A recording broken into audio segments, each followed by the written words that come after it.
খালি এক লাইন বলতে চাই, do not under estimate India. ভারতকে আন্ডার এস্টিমেট করবেন না। কথায় আছে না, পিপিলিকার পাখা গজায় মরিবার তরে। এবার সেই পাখায় যেন গজিয়েছে ভারতীয় অভিনেতা ও বিজেপি নেতা মিঠুনের। বাংলাদেশের কোটি মানুষের ভালোবাসার মূল্য দিতে পারল না সে। বাকিদের মতো সেও নিজেকে বেঈমান প্রমাণ করল। কেবল বেঈমানই না, বাংলাদেশ নিয়ে যা তা বয়ান ডেকে নিজের বিপদই ডেকে আনল। কেননা ইতিপূর্বে যেসব ভারতীয়ই বাংলাদেশের বিরুদ্ধে লেগেছিল, কেউ ছাড় পায়নি। নিজ দেশে নিজ জনগণের হাতেই বেইজ্জতি হয়েছে। শুভেন্দু ও মহিকের পর এবার কি বলল মিঠুন? হাসিনাকে ফেরত দেওয়া নিয়ে কি ভাবছে ভারত? এ সকল বিষয়ের বিস্তারিত থাকছে জীবনের কথার এই পর্বে। হাসিনা পলায়নের পর থেকে বাংলাদেশ নিয়ে ভারতীয় নেতারা একের পর এক যা তা বয়ান দিয়েই যাচ্ছে। এবার সেই দলে যোগ দিল ভারতীয় জনতা পার্টি বিজেপি নেতা ও বর্ষিয়ান অভিনেতা মিঠুন চক্রবর্তী। মানে যে অভিনেতাকে বাংলাদেশের এমন কোনো মানুষ নেই পছন্দ করতেন না, সেই অভিনেতাও বাড়াবাড়ি শুরু করল। এটা মোটেও ঠিক হলো বলে মনে হচ্ছে না। বাংলাদেশকে মিঠুন একরকম হুমকি দিয়ে বলেছে, ভারতকে খাটো করে দেখবেন না। পাশাপাশি বাংলাদেশ থেকে পশ্চিমবঙ্গকে শিক্ষা নেওয়ার পরামর্শ দিয়েছে এই অভিনেতা ও রাজনীতিক। মানে কি বলল? পশ্চিমবঙ্গ থেকে আমাদের নাকি শিক্ষা নিতে হবে। এর থেকে হাস্যকর আর কি হতে পারে ভাই? যাকে ভারতীয় সংবাদ মাধ্যম হিন্দুস্তান টাইমসের এক প্রতিবেদনে বলা হয়েছে, সম্প্রতি হুগলির পান্ডুয়ায় বিজেপি সদস্য সংগ্রহ অভিযানেকে এসব হুঁশিয়ারি দেশে। মিঠুন চক্রবর্তী বলে, বাংলাদেশ নিয়ে আমাদের আবেগ অনুভূতি রয়েছে। পশ্চিমবঙ্গের অনেকেই সেটা মনে করে, কিন্তু বাংলাদেশ এরকম হয়ে যাবে আমরা কোনোদিন ভাবিনি। আবেগের জায়গা নষ্ট হয়ে যাওয়ায় খুব কষ্ট পেয়েছি। তাকে সামনে পেলে প্রশ্ন করতাম, বাংলাদেশে কি হয়ে গেছে? এখন অবধি কেউ তো তোমাকে গালি দেয়নি, ভালোবাসাই দিয়েছিল। তবুও কেন উল্টাপাল্টা বকবক করছো? নাকি তোমার সকল দরদ কেবল হাসিনাকে ঘিরেই ছিল? তাকে বের করে দেওয়ায় খুব গায়ে লাগছে? বের করে দিলেও তো অন্য কোথাও পাঠায়নি, পাঠিয়েছি তোমাদের কাছেই। তবুও কেন রাগ করছ? এখানেই শেষ নয়। বাংলাদেশের বর্তমান পরিস্থিতি, হিন্দুদের ওপর কথিত অত্যাচার এবং ভারত বিদ্বেষ ইস্যু নিয়ে মিঠুন বলে, বাংলাদেশ থেকে যেসব সতর্ক বার্তা শুনছি তাদের নেতারা যে যা পারছে তাই বলছে। আমি একটা কথাই বলবো, ভারতকে খাটো করে দেখবেন না। Don't under estimate India. তিনি আরও বলেন, বাংলাদেশকে দেখে আমাদের শিখতে হবে, বিশেষ করে বাংলাকে শিখতে হবে। যদি আমরা সবাই মিলে একত্রিত হয়ে না লড়ি, তাহলে আমাদের ভবিষ্যৎ অন্ধকার নিশ্চিত। এখানে মিঠুন চোরের মায়ের বড় গলায় বয়ান দিয়েছে। যেখানে তাদের নেতারাই বাংলাদেশ নিয়ে যা তা বলে বেড়াচ্ছে, তাতে নিজ দেশের জনগণের হাতে মাইরও খাচ্ছে। সেখানে কিনা উল্টো দোষ চাপাচ্ছে বাংলাদেশের ওপর। বাংলাদেশের নেতারা নাকি যা তা বলছেন। মিঠুন আসলে এসব বকবক করে নিজের সর্বনাশী ডেকে আনতে যাচ্ছে। এর আগেও অনেক ভারতীয় নেতা বাংলাদেশ নিয়ে কথা বলে রাজনৈতিক ফায়দা লুটতে চেয়েছে, তবে কেউই সুবিধা করতে পারেনি। এ তো গেল মিঠুনের কথা। এর বাহিরে মিঠুনের গোটা সরকারই বাংলাদেশের বিপক্ষে লেগে আছে। আসামি হস্তান্তরের চুক্তি থাকার পরও হাসিনাকে ফেরত দিতে চাইছে না তারা। বাংলাদেশের সাবেক প্রধানমন্ত্রী শেখ হাসিনাকে ফেরত চেয়ে কূটনৈতিক নোট পাঠিয়েছে বাংলাদেশ সরকার। ভারত নিশ্চিত করেছে যে তারা বাংলাদেশের কাছ থেকে সাবেক প্রধানমন্ত্রী শেখ হাসিনাকে ঢাকায় প্রত্যাবর্তনের বিষয়ে একটি আনুষ্ঠানিক চিঠি পেয়েছে। ভারতের পররাষ্ট্র মন্ত্রণালয়ের মুখপাত্র রণধীর জয়সওয়াল এক ব্রিফিংয়ে জানান, আমরা বাংলাদেশ হাই কমিশনের কাছ থেকে প্রত্যর্পণের অনুরোধের বিষয়ে একটি কূটনৈতিক নোট পেয়েছি। তবে এ মুহূর্তে এ বিষয়ে আমাদের কোনো মন্তব্য নেই। নোবেল বিজয়ী ড মোহাম্মদ ইউনূসের নেতৃত্বাধীন বাংলাদেশের অন্তর্বর্তী সরকারের কাছ থেকে এই চিঠিটি পাঠানো হয়েছে। বাংলাদেশের পররাষ্ট্র উপদেষ্টা মোহাম্মদ তৌহিদ হোসেন এক বিবৃতিতে জানান, আমরা ভারতকে জানিয়েছি যে শেখ হাসিনাকে বিচার প্রক্রিয়ার জন্য ফেরত চাওয়া হচ্ছে। কূটনৈতিক পত্রের মাধ্যমে এটি জানানো হয়েছে। বাংলাদেশের স্বরাষ্ট্র উপদেষ্টা লেফটেন্যান্ট জেনারেল অবসরপ্রাপ্ত জাহাঙ্গীর আলম চৌধুরী এ বিষয়ে আরও বলেন, শেখ হাসিনাকে ফেরাতে পররাষ্ট্র মন্ত্রণালয়ে চিঠি পাঠানো হয়েছে।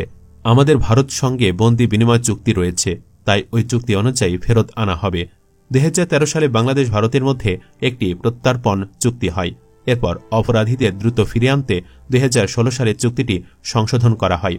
শেখ হাসিনা নিজে এ চুক্তি করতে মরিয়া ছিল, কারণ 1975 সালে সেনা অভ্যুত্থানে নিহত শেখ মুজিবুর রহমানের 2 হত্যাকারী ওই সময় ভারতে অবস্থান করছিল। হাসিনা নেতৃত্বাধীন তৎকালীন সরকার এ দুজনকে ফিরিয়ে ফাঁসিতে ঝোলাতে চেয়েছিল। এ কাজেও সফল হয়েছিল শেখ হাসিনা। 2020 সালে শেখ মুজিবের 2 খুনিকে ফেরত দিয়েছিল ভারত। তারা হলেন সেনাবাহিনীর রিসালদার মোসলেউদ্দিন এবং ক্যাপ্টেন আব্দুল মজিদ। এর মধ্যে 2020 সালের 11 এপ্রিল ক্যাপ্টেন আব্দুল মজিদের মৃত্যুদণ্ড কার্যকর করা হয়। অপরদিকে এই চুক্তি অনুযায়ী 2015 সালে ভারতীয় বিচ্ছিন্নতাবাদী গোষ্ঠী উলফার জেনারেল সেক্রেটারি অনুপ চেটিয়াকে ফেরত দিয়েছিল বাংলাদেশ। এই চুক্তিতে হাসিনাকে ফিরে দিতে আনুষ্ঠানিকভাবে অনুরোধ জানিয়েছে বাংলাদেশ। হাসিনা সে চুক্তির 1 নম্বর অনুচ্ছেদে বলা হয়েছে, বাংলাদেশ ও ভারত শুধু সেসব ব্যক্তিদেরই নিজ ভূখণ্ড থেকে প্রত্যার্পণ করবে না যারা প্রত্যার্পণযোগ্য অপরাধ করার জন্য দোষী সাব্যস্ত হয়েছে। এটি সেসব ব্যক্তিদের ক্ষেত্রে প্রযোজ্য হবে যাদের বিরুদ্ধে অপরাধ করার অভিযোগ আনা হয়েছে।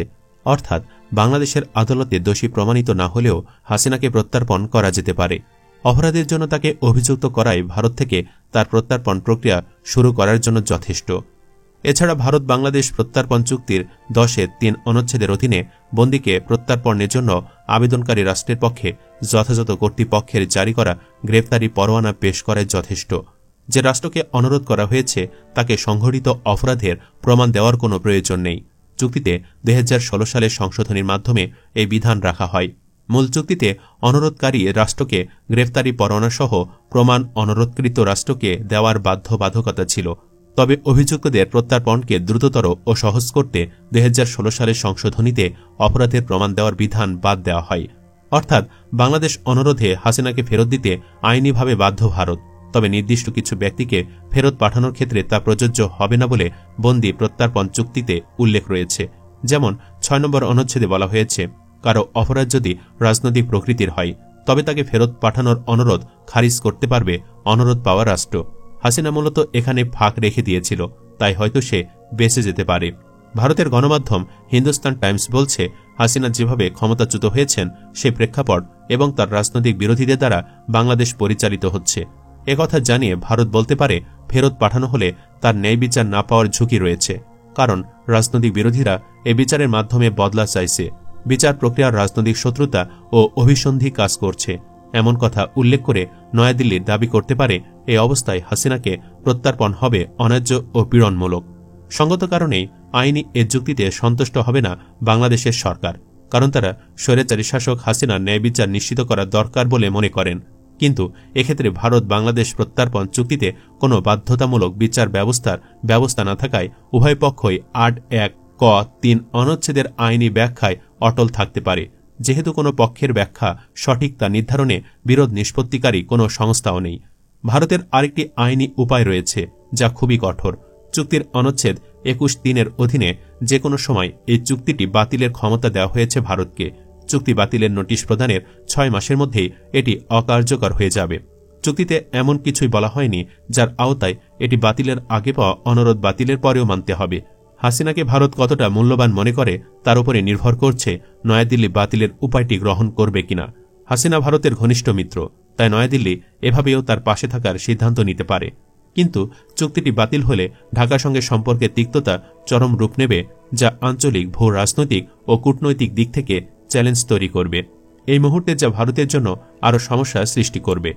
পরিশেষে দর্শক, ভারত হাসিনাকে ফেরত না দিলে বাংলাদেশের কি উচিত নয় তাদের সাথে সকল সম্পর্ক ছিন্ন করা? হ্যাঁ বা না লিখে কমেন্টে জানিয়ে দিন আপনার রায়। মতামত জানাতে ভুলবেন না মিঠুনের পাগলামি নিয়েও। ধন্যবাদ।